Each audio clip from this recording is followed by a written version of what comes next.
तो नमस्कार, आप सभी का स्वागत है। आज इस वीडियो के द्वारा मैं सविका जी श्रीवास्तव जो देहरादून की रहने वाली हैं, उन्होंने अपनी बेटी सौम्या के लिए प्रश्न किया है कि उसकी शादी कब होगी। उन्होंने जो सौम्या की डेट ऑफ बर्थ भेजी है उसके हिसाब से उनकी बेटी की जो कुंडली बनती है वह मिथुन लगन की बनती है, जो आपके सामने है। और ग्रह की स्थिति इस प्रकार है कि चौथे भाव में शुक्र है, पंचम भाव में सूर्य बुध गुरु मंगल हैं, छठे भाव में राहु हैं, अष्टम भाव में शनि है, 11वें भाव में चंद्रमा है तथा 12वें भाव में केतु है। ये इनकी कुंडलों की स्थिति है। देखिए, आपकी बेटी का जन्म मिथुन लगन तथा भरणी नक्षत्र के प्रथम चरण में हुआ है। जन्म राशि मेष है, जन्म राशि आपकी मेष है तथा 29/3/25 से आपकी बेटी को शनि की 7.5 चल रही है, क्योंकि गोचर में शनि यहाँ है और चंद्रमा से पहले भाव में है, तो ये 7.5 की 7.5 चल रही है, शुरू हो चुकी है। लगन का स्वामी बुध जो सुखेश चौथे भाव का भी स्वामी है, 2 केंद्रों भाव का स्वामी होकर के पंचम भाव में मूल त्रिकोण में सूर्य के साथ बैठकर बुधादित्य योग बना रहा है, जो अच्छा योग है। यद्यपि यहाँ पे सूर्य नीच के हैं। चतुर्थ भाव में शुक्र पंचमेश होकर बैठे हुए हैं, जो नीच के हैं, और चौथे भाव के स्वामी बुध इसमें बैठे हुए हैं पंचम में। तो ये अनन्य ग्रह परिवर्तन योग 2 ग्रहों का, बुध का और शुक्र का, इसमें बना हुआ है।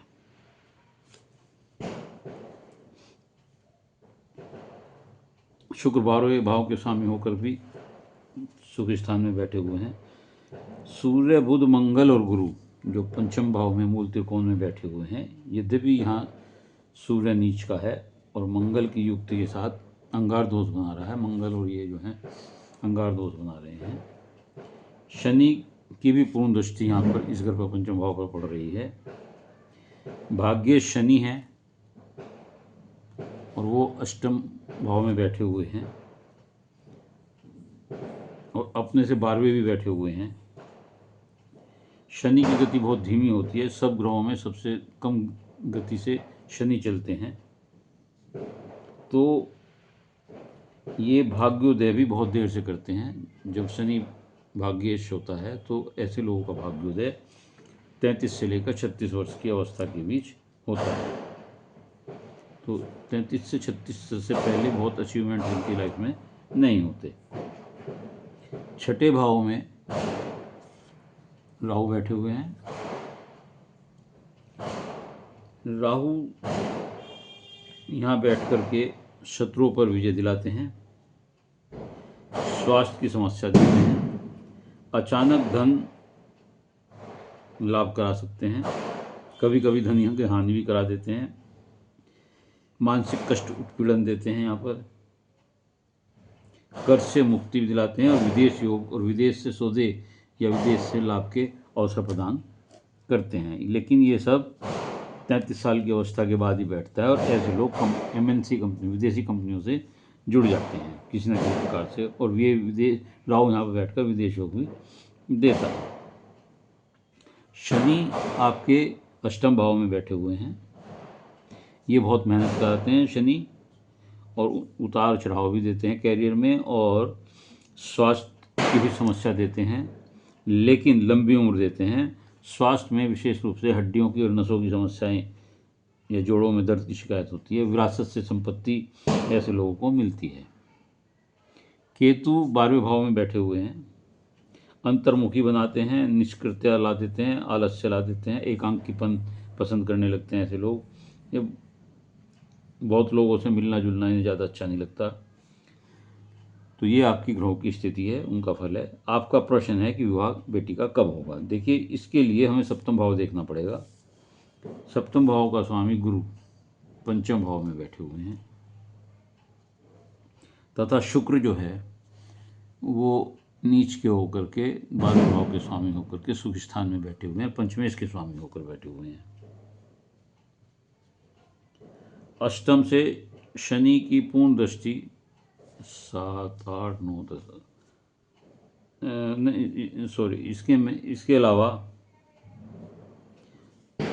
शनि जब यहाँ अष्टम में बैठते हैं और मकर राशि के होते हैं तो देरी से विवाह कराते हैं। 33 से 36 बीच की अवस्था में आपके विवाह की अवस्था बनती है, योग बनता है। लेकिन गुरु का सप्तमेश का पंचम में बैठना और शनि का यहाँ होना, शुक्र का नीच का यहाँ होना, ये सब चीज़ें ये जाहिर करती हैं कि हो सकता है कि विवाह प्रेम विवाह हो सकता है। तो आपका विवाह, बेटी का विवाह जो मैंने बताया कि वो 33 से लेकर के 36 वर्ष की अवस्था में होगा। तो ये स्थिति आपके प्रश्न के उत्तर की है। उपाय आपको क्या करना पड़ेगा कि ताकि ये सब चीज़ें ठीक ठाक हो जाएं। शनि के लिए आपको शनिवार को सूर्यास्त के बाद पीपल के पेड़ के नीचे तेल का दीपक जलाना पड़ेगा उन्हें, और सूर्य को जल दें, गाय को रोटी में गुड़ रख कर दें। तो ये सब कामों में कोई भी देरी नहीं होने की, जल्दी से और सुविधापूर्वक ये सब विवाह का काम बन सकता है। मंगल की कुंडली में स्थिति, गुरु की कुंडली में स्थिति, राहु और शनि की कुंडली की स्थिति ये बताती है कि ये बच्ची आपकी विदेश जाएगी या विदेश से इसका संपर्क बना रहेगा। आय का साधन भी इसका कोई विदेश से जुड़ेगा। उम्मीद है आपको अपने प्रश्न का उत्तर मिल गया होगा। यदि आपको ये वीडियो अच्छी लगी हो तो आप इसे लाइक करिएगा, शेयर करिएगा, कमेंट्स बॉक्स में जाकर अपने विचार लिखिएगा। इसके अलावा यदि किसी और का कोई प्रश्न है तो मेरे चैनल को सब्सक्राइब करते हुए अपनी डिटेल भेजकर अपना एक प्रश्न पूछ सकता है। उत्तर के लिए थोड़ा धैर्य से इंतजार करना पड़ेगा, क्योंकि जब आपका नंबर आएगा उसी क्रम में मैं आपका उत्तर दूंगा। ये मेरी निःशुल्क सेवा है, उत्तर अवश्य मिलेगा। धन्यवाद।